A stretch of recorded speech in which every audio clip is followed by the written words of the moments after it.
ওবায়দুল কাদেরের বাড়ি ভাঙচুর, কাউয়া কাউয়া স্লোগান দিয়ে আওয়ামী লীগের সাধারণ সম্পাদক ওবায়দুল কাদেরের বাড়িতে ভাঙচুর চালিয়েছে ছাত্র জনতা। আজ বৃহস্পতিবার দুপুর ১টায় কোম্পানিগঞ্জের বসুরহাট পৌরসভার রাজাপুর গ্রামে ওবায়দুল কাদেরের বাড়িতে এই হামলা চালান তারা। এ সময় তাদের কাউয়া কাউয়া স্লোগান দিতে দেখা যায়। এর আগে বুধবার দিবাগত মধ্যরাতে বৈষম্য বিরোধী ছাত্র আন্দোলন নোয়াখালী নামের ফেসবুক পেজ থেকে এই হামলার ঘোষণা দেয়া হয়। এতে লেখা হয়, নোয়াখালীর বিপ্লবীরা বুলডোজার নিয়ে প্রস্তুত থাকুন, মার্চ টু কাউয়া কাদেরের বাড়ি।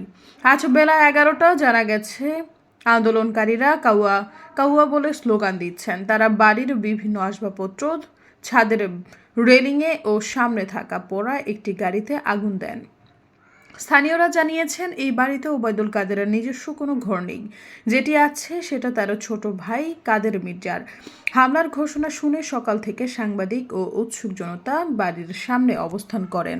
আন্দোলনকারীরা জানিয়েছেন, সারা দেশে শিক্ষার্থীদের উপর হামলা ও উস্কানিমূলক বক্তব্যের জন্য দায়ী আওয়ামী লীগের সাধারণ সম্পাদক ওবায়দুল কাদের। আজ সেই রাগ ও ক্ষোভের বহিঃপ্রকাশ ঘটাচ্ছেন ছাত্র জনতা। সবাই কাউয়া কাউয়া স্লোগান দিচ্ছে। এমন খারাপ রাজনীতি কেউ করলে তাদের এমন পরিণতি হবে, এটাই আমাদের শেষ কথা। সৈয়দা ফারিয়া, সমযোগ।